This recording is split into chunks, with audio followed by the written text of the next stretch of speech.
Ética e Política, por Renato Janine Ribeiro.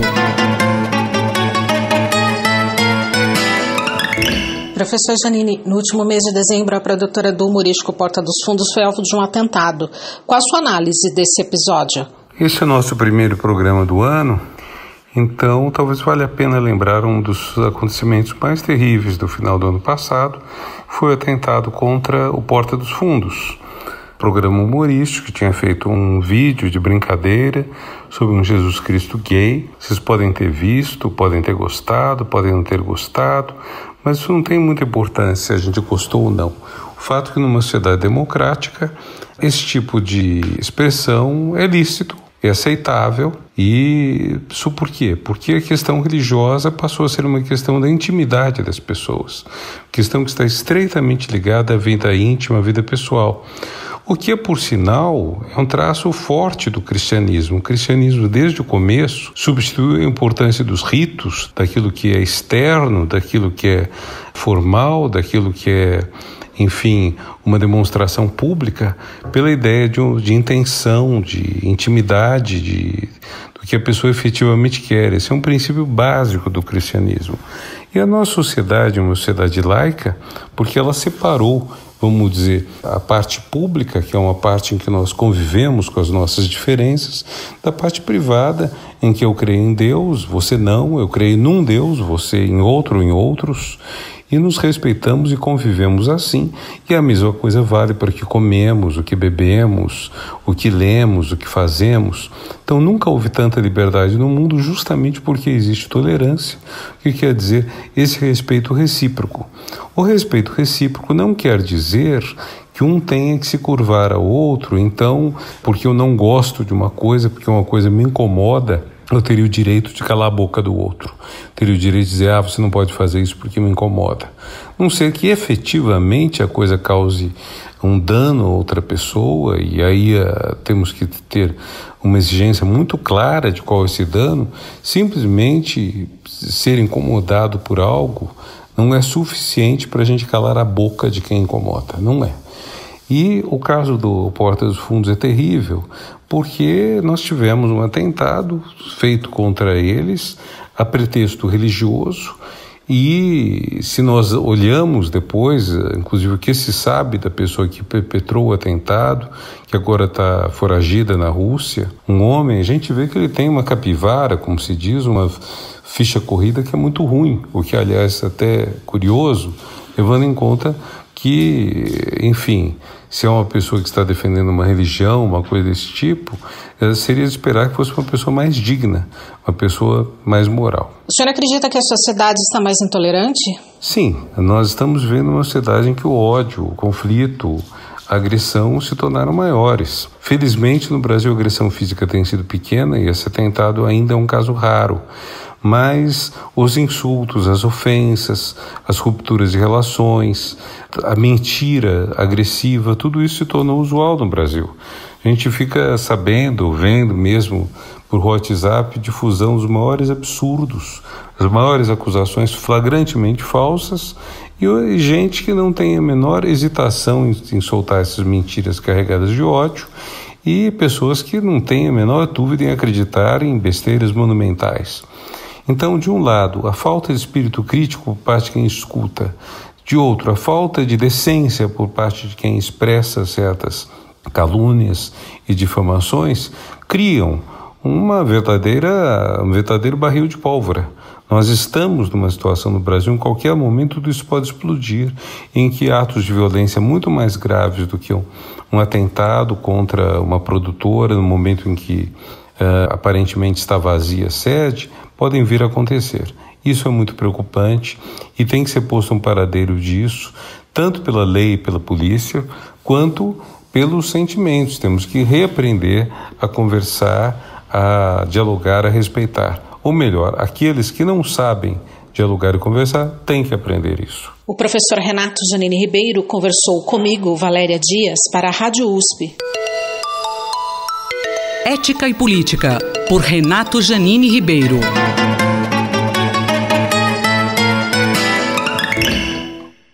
Reflexão econômica por Luciano Nakabashi. Professor, qual a importância do planejamento estratégico para uma empresa? O planejamento estratégico de uma empresa é fundamental para que ela possa crescer. Quando a gente pensa no tamanho da empresa, é muito mais fácil grandes empresas terem um planejamento estratégico mais consolidado, até pela questão da quantidade de pessoas que trabalham na empresa. Mas é até possível e importante ter um planejamento estratégico também em médias e pequenas empresas. É claro que uma pequena empresa tem falta de braço, às vezes o dono acaba fazendo uma grande parte da administração do dia a dia e praticamente não sobra tempo para pensar num planejamento estratégico. Mas sempre que sobra um tempo é importante, né? O dono de uma pequena empresa também está colocando os objetivos, como se faz para chegar num objetivo que é importante, pensar nesses objetivos para que a empresa possa crescer. É claro que sempre tem que pensar no dia a dia, na questão das vendas atuais, dos custos, do fluxo de caixa e administrando os funcionários, mas também precisa olhar para frente, né? A empresa que cresce é aquela empresa que administra bem o dia a dia, mas também pensa no futuro, porque só pensando no futuro e fazendo esse planejamento é possível chegar em um processo de crescimento com mais segurança. É claro que tem empresas que podem em algum momento, né, estarem mais focadas no presente. À medida que vão crescendo, focam mais também, não só no presente, mas começam a se preocupar mais com o futuro e quais serão as estratégias possíveis. Como fazer esse planejamento? Olha, existem várias maneiras de se fazer um planejamento estratégico. Um instrumento importante é o planejamento com cenários. É muito difícil a gente saber qual é o futuro. Então, o planejamento com cenários é um instrumento para tentar reduzir a incerteza futura. Quando a gente faz um planejamento estratégico numa empresa, é muito importante traçar as metas, analisar o cenário atual, né, em primeiro lugar, ver onde a empresa está inserida, qual é o mercado, quais são os concorrentes, quais são as vantagens que a empresa tem e, a partir de então, traçar um objetivo para os próximos 15 anos, onde eu quero estar, né, a partir dessa situação que eu estou hoje, o que eu preciso, quais são as qualificações que a empresa vai ter que adquirir nesse período para chegar naquela posição alcançada e, além disso, fazer cenários de futuros possíveis. Não é uma previsão, é pegar variáveis que são relevantes e que existe incerteza e pensar em cenários alternativos onde essas variáveis podem estar, por exemplo, num futuro bom ou num futuro ruim. E aí, os recursos que eu vou precisar em cada cenário vão ser diferentes para poder alcançar o objetivo que eu tracei. E a grande importância do planejamento com cenários é que a pessoa, né, o responsável por essa parte de planejamento e sua equipe, acabam pensando nos futuros possíveis e como eu vou reagir em cada um desses futuros para poder chegar no meu objetivo. Então, quando um dos cenários acontece, é claro que muitas vezes não acontece exatamente, pode fazer 4 cenários, por exemplo, 8 cenários, né? Sempre vai ter um cenário base, que é aquele que é mais provável, que a empresa vai trabalhar mais profundamente, mas já se traça plano de ações para os demais cenários. E a partir, né, desses planos de ação, é mais fácil para a empresa reagir caso venha acontecer um cenário que não é um cenário base. A empresa está mais preparada para os imprevistos, a resposta acaba sendo mais rápida. E isso dá agilidade para a empresa e dá segurança. Porque quando acontece um imprevisto, isso acontece tanto para a empresa quanto para as pessoas. A gente tem que tomar uma decisão rapidamente, sem ter pensado muito sobre aquilo e muitas vezes não toma a melhor decisão. Quando você já prevê o futuro, as possibilidades, né, e já pensa como agir, a resposta acaba sendo mais rápida e mais segura. E isso aumenta a probabilidade de sobrevivência da empresa. E serve até para as pessoas físicas se planejarem melhor caso diferentes futuros possam ocorrer. E sempre lembrando que os futuros, pelo menos individuais, depende também da ação da pessoa. Assim como a empresa, né, ela vai estar mais ou menos vulnerável nas diferentes situações dependendo das decisões que ela vai tomando ao longo do tempo. E por último, o planejamento com cenários é importante que ele vá sempre sendo revisado, né? Cada ano você vai lá e faz um novo planejamento, porque algumas coisas já mudaram, e aí é sempre importante estar fazendo isso também. Eu sou Gabriel Soares, conversei com o professor Luciano Nakabashi, da FEA USP Ribeirão. Reflexão econômica por Luciano Nakabashi.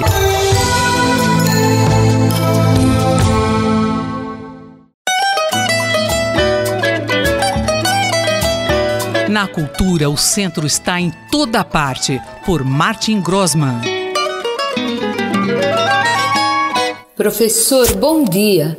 Quais notícias na cultura que o senhor tem para destacar em sua primeira coluna de 2020? Bom dia, Leila e ouvintes da Rádio USP.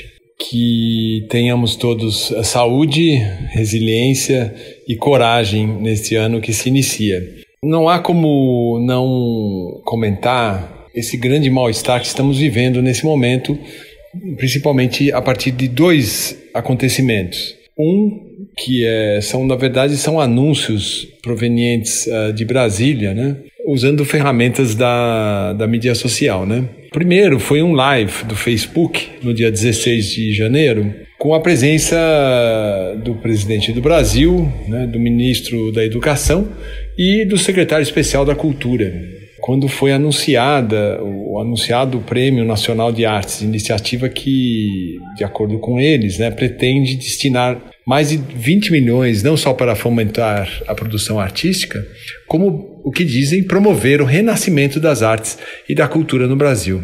O secretário, nessa ocasião, disse que o governo federal vai buscar estimular a criação de uma nova arte nacional. E uma arte que, de acordo com ele, seja capaz de encarnar simbolicamente os anseios dessa imensa maioria da população brasileira.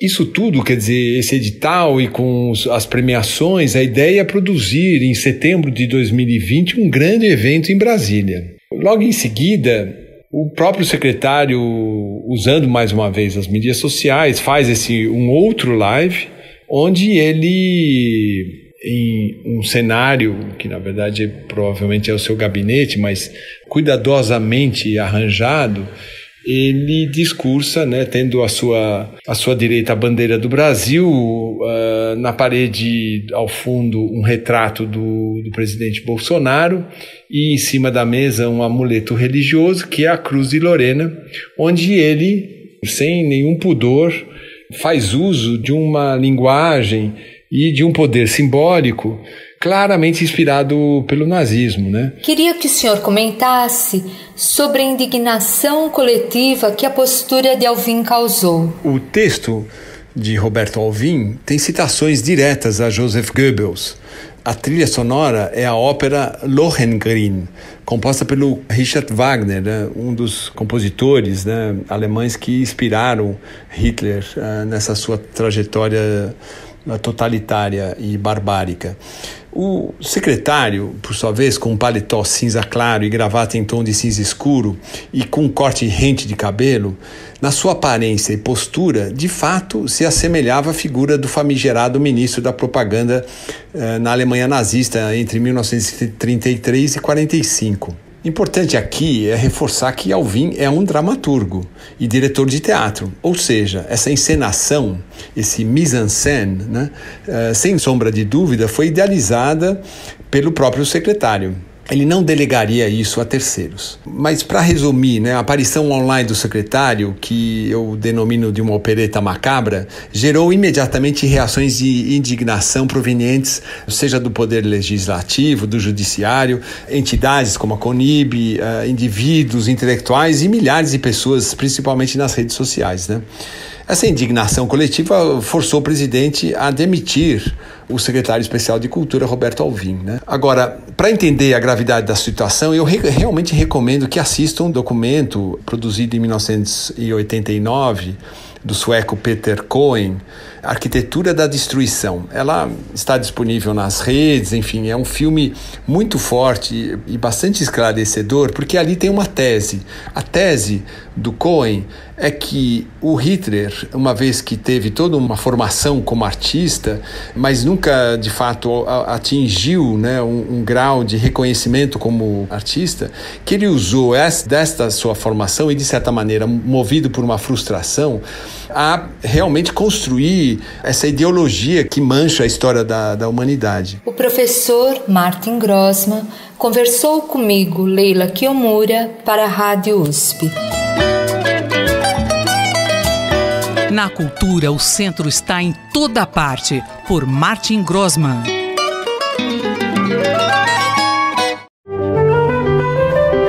Fique de Olho, por Eduardo Rocha.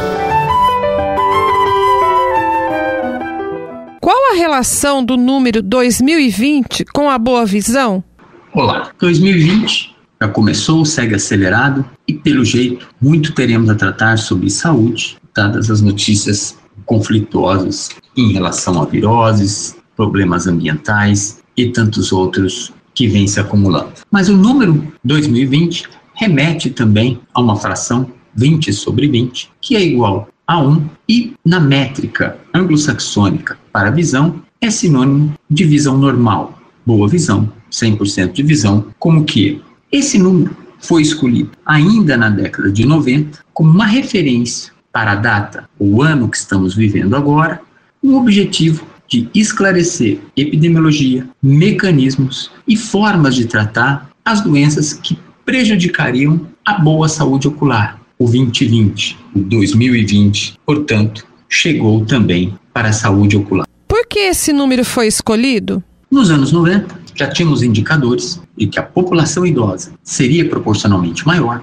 de que o acesso à tecnologia demandaria grandes esforços, inclusive tecnologia na área de saúde, e que, apesar de alguns números indicarem uma frequência de deficiência visual e cegueira já naquela época, abrangendo em torno de 1 a 4% da população, pouco se sabia sobre as limitações regionais, sobre as características de algumas doenças e as melhores estratégias de prevenção. Vivíamos copiando, reproduzindo um modelo assistencial que não chegava à maioria das pessoas. Ainda que 2020, a cegueira, por causas preveníveis, esteja presente em escala mundial, esteja muitas vezes associada à falta de assistência à saúde e, portanto, a limitadores econômicos e sociais, se conhece bem melhor estratégias, porque o planejamento foi muito bem feito nos anos passados. A guerra contra a deficiência visual e a cegueira não está vencida, mas essa estratégia de fazer planejamento de longo prazo é um bom modelo e que pode servir também para tantos outros desafios na área de saúde pública, como saneamento, saúde infantil e o bem-estar do idoso. Feliz 2020 a todos. No 2020, eu espero que possamos discutir melhor ao longo do ano. Muito obrigado. Acabamos de ouvir o professor Eduardo Rocha, da Faculdade de Medicina da USP em Ribeirão Preto. Rosimeire Talamone para a Rádio USP. Fique de Olho, por Eduardo Rocha.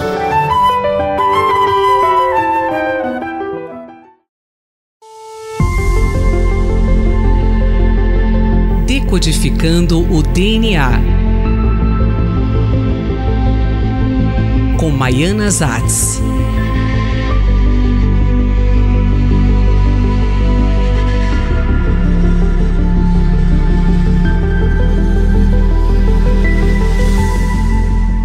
Decodificando o DNA está de volta e na primeira coluna deste ano, a professora Maiana Zatz dá destaque aos estudos em andamento sobre o genoma dos brasileiros. Então, em primeiro lugar, eu queria desejar um bom 2020 para todo mundo, né? Para nós, o ano está começando agora na Rádio USP, né? E eu queria falar um pouquinho sobre os genomas brasileiros, né? As pesquisas em genomas brasileiros voltou a ser manchete. No final do ano passado, a empresa DASA anunciou que iria subsidiar o estudo genômico de mais 3 mil brasileiros, além daqueles que nós já sequenciamos. E achei importante essa notícia por 2 motivos. O primeiro, porque estão reconhecendo a importância da nossa iniciativa, o Projeto 80+, que começou em 2008. Qual é a proposta do 80+. A nossa proposta original era de sequenciar os genomas de brasileiros saudáveis com mais de 80 anos. E depois nós soubemos que a Faculdade de Saúde Pública tinha um projeto denominado SAB, hoje liderado pela professora Ieda Duarte, com dados demográficos de pessoas com mais de 60 anos, seguidas desde o ano 2000. E a professora Ieda nos procurou e perguntou se tínhamos interesse em fazer o estudo genômico desses idosos. E era óbvio que sim. Fizemos então uma parceria, incluímos essas pessoas na nossa amostra. E conseguimos fazer o sequenciamento genômico de mais de 1.100 pessoas. Então, além do pioneirismo, trata-se da maior amostra de idosos sequenciados na América Latina. Mas sequenciar é o primeiro passo, difícil analisar os dados. Ela requer a participação de biólogos e bioinformatas altamente capacitados que conversam entre si e permitem associar os dados biológicos com os dados genômicos. Só para você ter uma ideia, um genoma humano tem 3 bilhões de pares de bases. Imaginem a quantidade de dados quando multiplicamos isso por 1000. Enquanto estamos fazendo as análises dos nossos idosos saudáveis, os americanos e o Reino Unido estão sequenciando centenas de milhares, o que chamam de Big Data. Mas no final do ano passado, eles se deram conta que nesses bancos europeus são compostos na grande maioria de europeus e faltam dados de outras populações, como por exemplo a nossa, que é altamente miscigenada. E eles têm toda a razão. Apesar de não termos números tão expressivos de Big Data, brinco sempre que temos Big Results. E, de fato, nós conseguimos identificar cerca de 3 milhões e 500 milhões de variantes que não haviam sido descritas antes. Além da nossa mistura étnica de europeus, africanos e orientais, nós tivemos 7 vezes mais africanos imigrando para o Brasil do que nos Estados Unidos e originados de regiões diferentes da África. Ou seja, ela não está representada nos bancos genômicos americanos. E por que esses dados são importantes? E esses dados estão sendo fundamentais para interpretar se uma variante nova é patogênica ou não. E é essa a vantagem de sequenciarmos pessoas idosas saudáveis.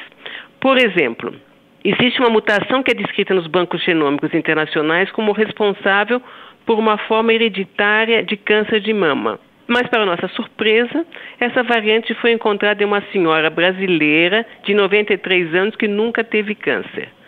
Ou seja, nós estamos reclassificando a patogenicidade de variantes descritas na população europeia à luz da nossa população miscigenada. Mas não é preciso dizer que nós só conseguimos sequenciar essa coorte com pouquíssimos recursos, graças a um esforço gigantesco de uma equipe altamente motivada. E essa é outra boa notícia. O sequenciamento desses 3 mil genomas, que no caso serão de servidores públicos, contarão com o aporte financeiro da iniciativa privada, uma ideia que defendo há muito tempo e que certamente irá agilizar os resultados. Será, sem dúvida, muito interessante comparar os resultados desses 3 mil genomas com a nossa coorte de idosos saudáveis. A professora Maiana Zatz conversou comigo, Fabiana Maris. Decodificando o DNA. Com Maiana Zatz.